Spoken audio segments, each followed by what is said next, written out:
Kembali ke channel YouTube saya. Ya, seperti yang kalian lihat di depan saya ini sudah ada grinder ya.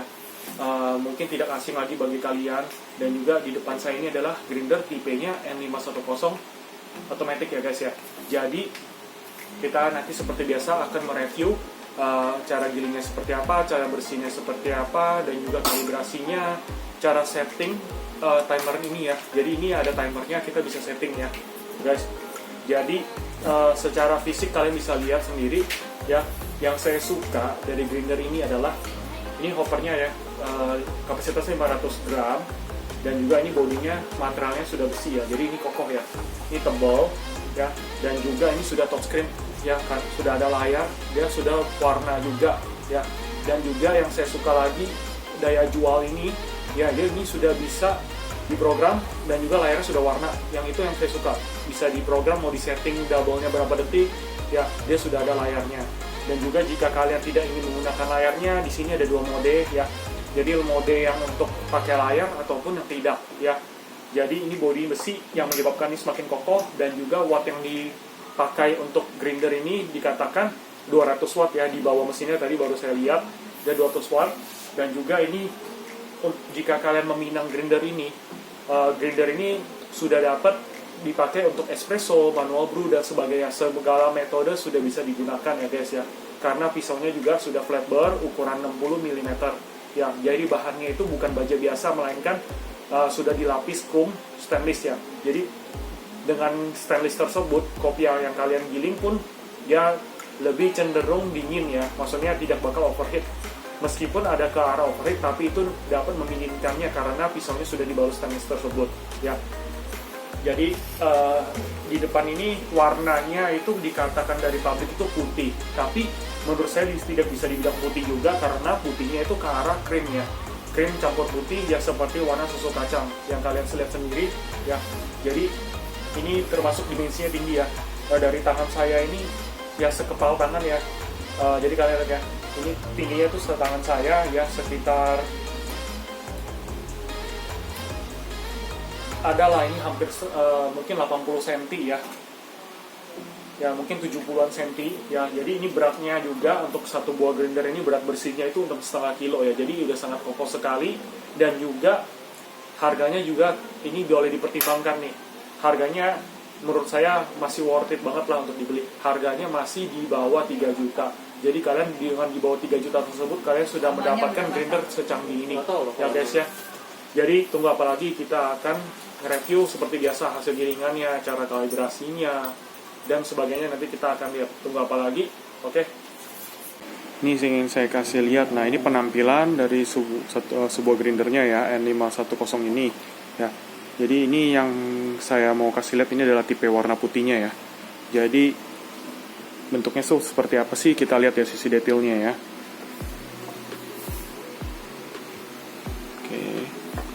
Ya, jadi ini bodinya itu aluminium ya, dan juga ini touchscreen, ada LED, ada layarnya ya.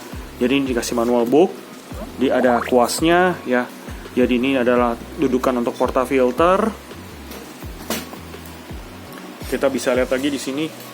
Jadi dia kopinya juga lebih rapi ya, karena kalau kita taruh dudukan sini dia ada mulutnya supaya kopinya itu jatuhnya lebih rapi ke portafilter kita ya.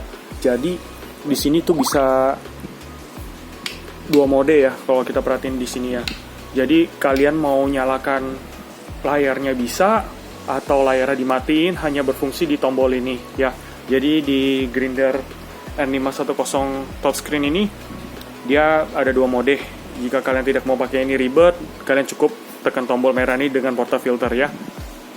Jadi ini penampilannya ya. Untuk wattnya sendiri itu dikatakan di manual booknya dia memakai 280 watt ya. Jadi ini bodinya semua full besi ya. Jadi lebih kokoh ya. Jadi berat bersihnya untuk grinder ini adalah 6,5 kilo ya. Dan juga dengan kapasitas hoppernya ini adalah 500 gram ya. Jadi nanti kita akan tes hasilnya seperti apa. Yang pasti grinder ini sudah jelas bisa digunakan untuk espresso, manual brew, dan sebagainya. Untuk halus Turkish juga bisa ya. Jadi yang di konsep yang digunakan grinder ini adalah flat bore ya, dengan banyak sekali ukurannya tuh. Kalian bisa lihat 0 sampai 19 yang nggak jauh beda dengan yang versi R500 Auto ya. Cuma bedanya ini disempurnakan dia dengan menggunakan layar.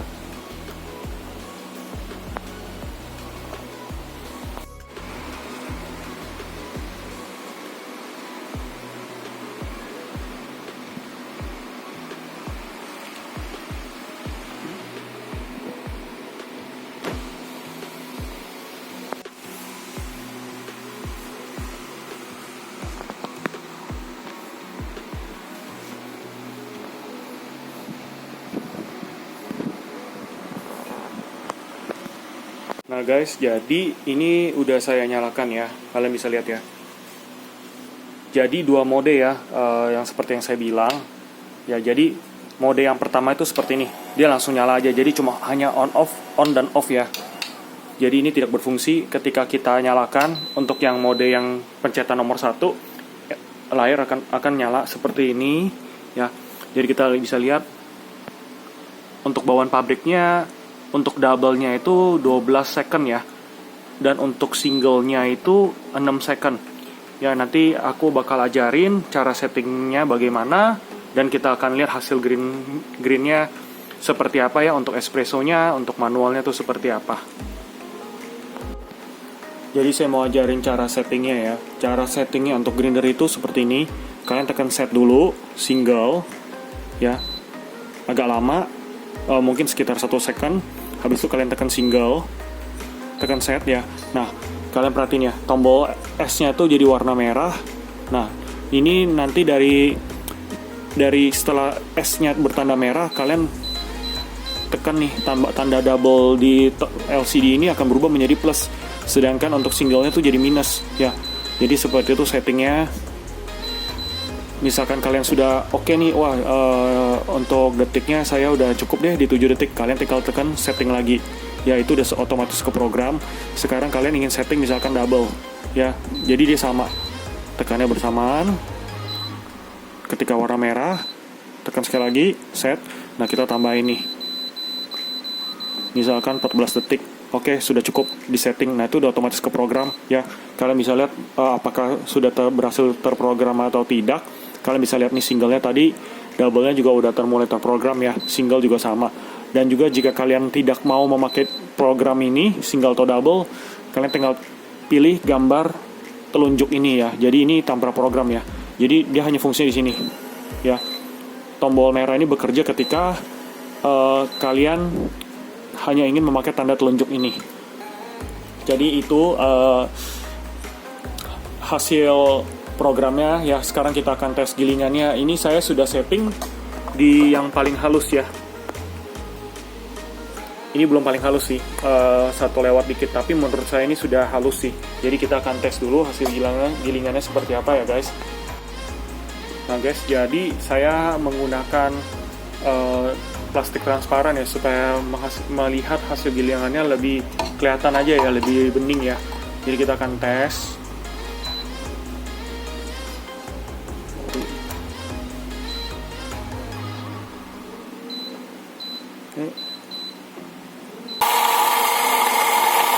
Ya kita lihat ya, kalau keluarnya agak lama berarti kopi ini terlalu halus ya, sesuai prediksi saya ya.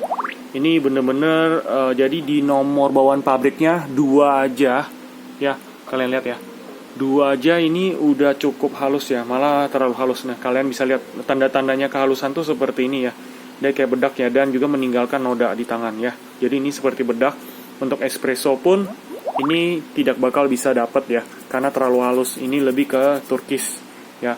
Sekarang kita akan tes. Ini untuk ini bawaan pabrik ya guys ya. Jadi saya belum merubah settingan sama sekali. Kita sekarang coba di 2 hampir mendekati 3 ya guys. Ya oke, kita patokannya dari tanda merah ini. Ya jadi ini sebelum mendekati 3 ya. Sekarang kita akan tes lagi.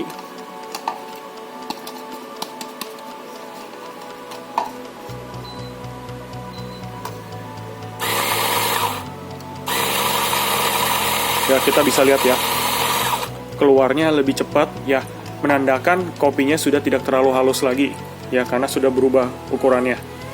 Nah, kalau menurut saya di angka hampir 3 ini pun masih terlalu halus bagi saya, ya. Kopi juga masih belum bisa keluar sih menurut saya. Bisa diakalin ya dengan di angka nyaris 3 ini. Mungkin kalau kalian menggunakan bubuk ini, kalian tidak perlu tamping terlalu kuat sih, mungkin masih bisa keluar ya. Ya, jadi ini menurut aku masih terlalu halus. Mungkin yang lebih baiknya itu di 3,5 ya. Kita tes lagi. Ya, aku kasih lihat ya. Ini di 3 hampir 4 ya. Oke, jadi ini hasil gilingan tadi yang nyaris 4 ya. Nah, ini menurut aku ini lebih cocok ya dijadikan espresso. Kenapa? Dia ada berasa kerikil-kerikil. Jadi kerikilnya itu ada tapi nggak banyak ya.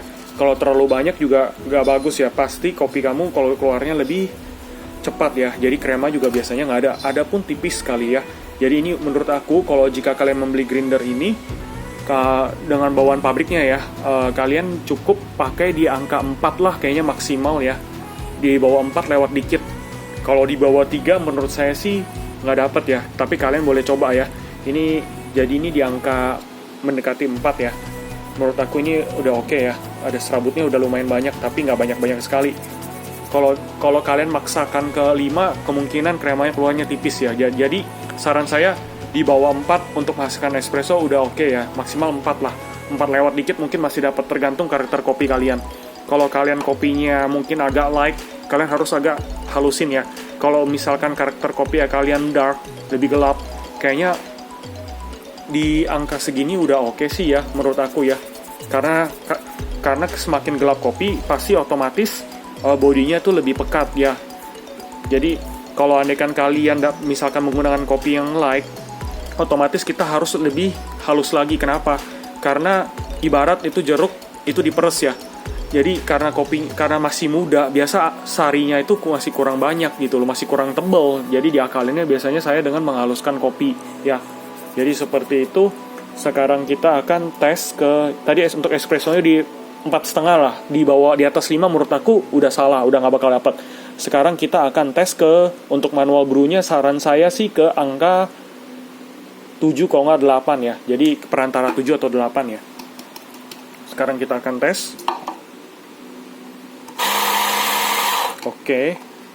Jadi grinder ini cepat ya gilingnya ya. Kenapa? Karena flatburnya juga bahan bur yang dipakai itu sudah bahan chrome stainless ya. Jadi pisaunya itu karena berbahan stainless tersebut, dia membuat kopi itu tidak cepat panas ya. Jadi kopi itu dingin ya. Dan juga gilingannya juga, pisaunya juga cukup tajam ya guys. Nah, jadi untuk V60 ini di angka hampir mendekati 8 ya guys. Jadi aku kasih lihat dulu. Hampir mendekati 8 ya. Untuk kopi yang dihasilkan ini untuk manual brew, untuk V60 ya, ini udah oke, tapi tergantung ke karakter kalian ya, mau yang seperti apa.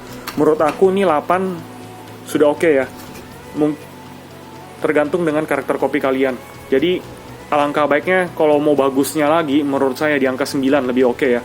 Jadi untuk manual kita perlu catat di angka 9 ya. 9 udah oke, udah oke banget. 8 sampai 10 lah saran saya. Tergantung karakter kopi kalian juga, dan juga teknik proses penggorengan kalian. Apakah karakter kopi kalian menggunakan natural dan semi wash, itu kalian bisa sesuai dengan karakter kalian. Ya, jadi saya akan tes ke yang paling kasarnya ya. Itu di 19. Ya, ini paling kasarnya itu seperti apa kita lihat ya.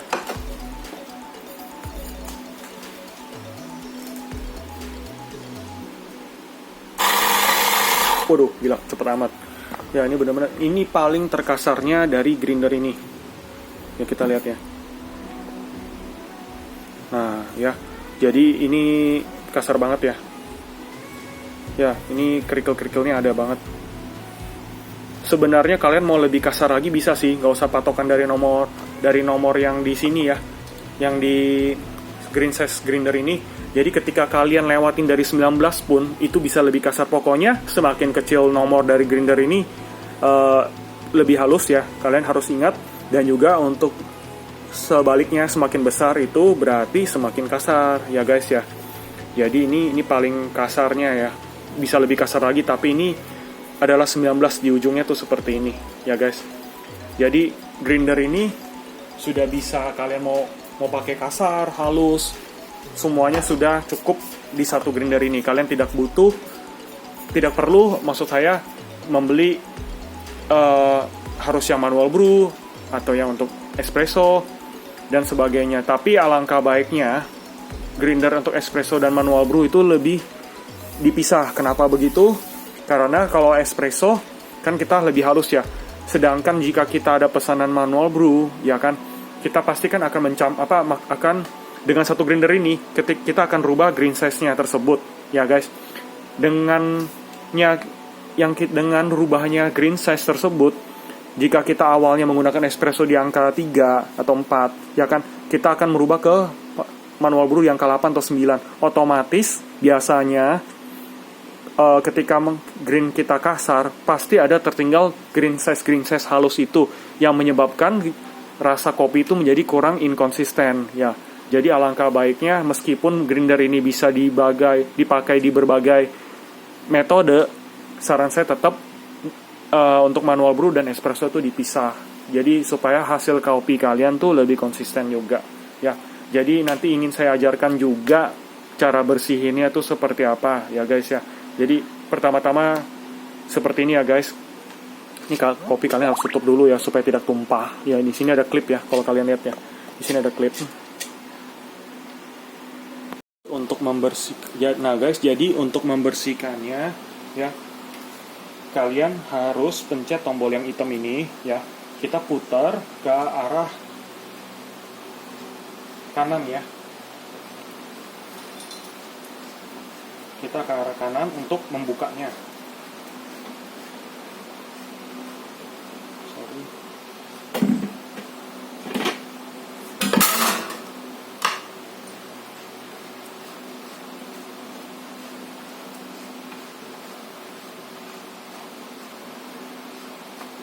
Nah, ketika sudah dibuka, kalian bisa lihat ya, ini pisaunya ya. Jadi ini diameter pisaunya itu adalah 64 mm ya guys ya.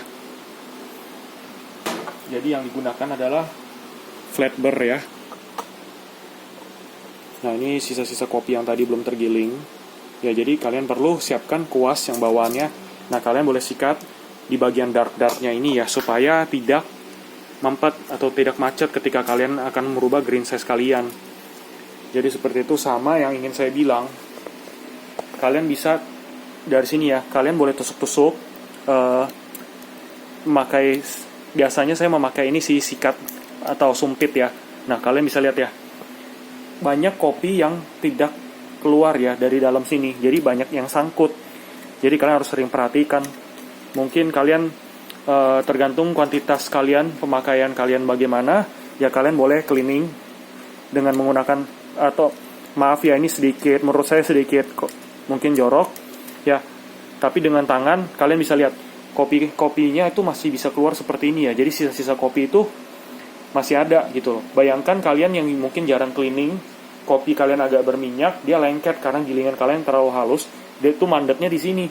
Kadang ada orang yang saya lihat, yang saya ketemuin masalahnya, dia giling katanya kopinya nggak keluar, ternyata pas saya tusuk di sini itu kopinya tuh sudah banyak sekali, jadi banyak nyangkut di dalam ini ya guys.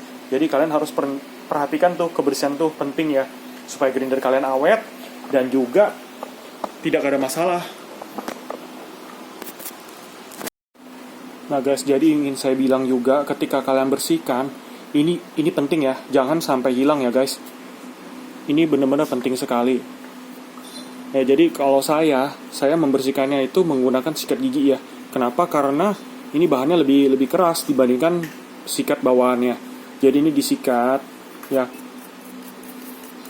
disikat supaya bersih, supaya untuk menghasilkan konsistensi rasa ya. Jika apalagi kalau kalian juga suka gonta-ganti kopi, alangkah baiknya kalian lebih rajin membersihkan ya, karena jika kalian campur-campur dengan sisa seperti ini pasti akan mempengaruhi rasa-rasa kopi yang kalian hasilkan ya. Jadi itu yang menyebabkan rasa kalian kopi mungkin bisa berubah-berubah ya. Jadi ini juga dibersihkan ya. Dan juga ini hanya contoh ya guys. Jadi saya mau kasih lihat ini ketika kita tusuk lagi ya. Biasanya sih masih ada sih ya, kalian lihat ya, ini turun ya. Dan juga kalian bisa tusuk dari sini nih guys. Nah guys, jadi ingin saya bilang, ini kebersihan juga di sini kalian bisa bersihin dari sini. Jadi tidak hanya lubang bawah, kalian perhatikan deh di sini, ya. Jadi kalian bisa tusuk-tusuk di sini nih, ya, supaya kopi itu jatuh ke depan, ya. Kalian bisa lihat ya. Ini supaya kopi kalian tidak mampet, ya istilahnya. Karena banyak kopi halus-halus itu tidak bisa turun ke bawah, ya kalian lihat ya. Jadi kalian harus tusuk. Kalau bisa sih dengan menggunakan alat yang pipih ya, supaya bisa menusuknya lebih maksimal ya. Jadi seperti itu. Nah ini kalian sikat-sikat juga, ini kan ada dartnya ya. Nah ini alangkah baiknya kalian bisa bersihkan ya, supaya bersih.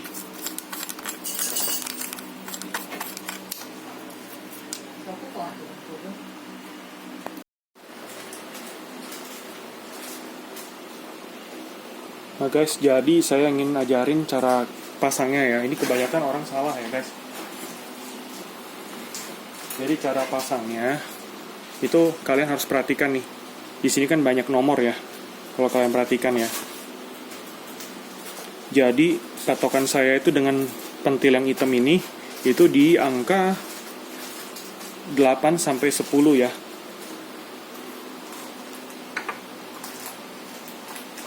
Kalau kalian masangnya asal, biasanya dia dartnya itu akan kemakan, dan juga biasanya green size-nya jadi ngaco ya. Jadi kalian harus perantara, kalian harus lihat ketika kalian ingin memasangkannya, pastikan dartnya itu sisi dari atas dan bawah itu sudah bersih ya. Dan juga jika mulai seret, saran saya kalian boleh pakai muk minyak ya, supaya melicinkan memasang dart ini ya.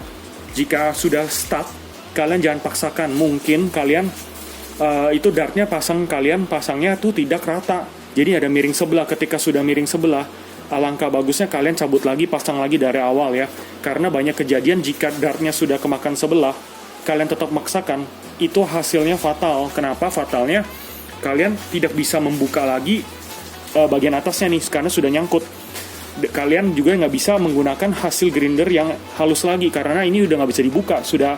Kecuali kalian harus ke tukang bubut, kalian bilangnya harus dirubah dartnya gitu loh. Jadi alangkah bagusnya kalau kalian sudah ngerasa ini udah nggak bisa turun lagi ke bawah mentok, alangkah bagusnya kalian buka lagi, kalian salah satu-satunya kalian perhatikan apakah kalian sudah masukkan dengan benar atau belum. Yang kedua, kalian olesi minyak muk ya, supaya licin dan juga dia tidak kesep. Dan juga nah ketika masukkan, kalian harus ingat, kalian harus sambil memencet tombol hitam ini. Jadi kita putar ke arah sebaliknya. Tadi kan ketika kita membukanya, kita membuka ke arah kanan, dan juga sekarang kita akan menutupnya, berarti kita harus arah kiri ya. Berapa lama puternya sampai benar-benar tidak bisa diputar aja ya guys. Dan juga kalian bisa lihat di sini nih, kalau kalian sudah mentok, di sini kan ada space ya,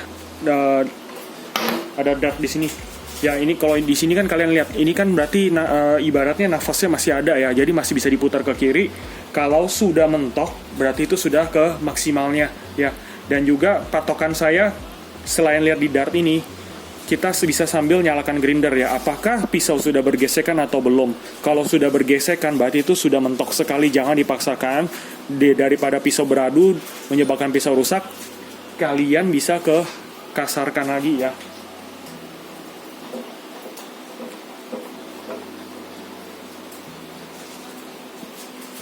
Kayak diputar aja terus.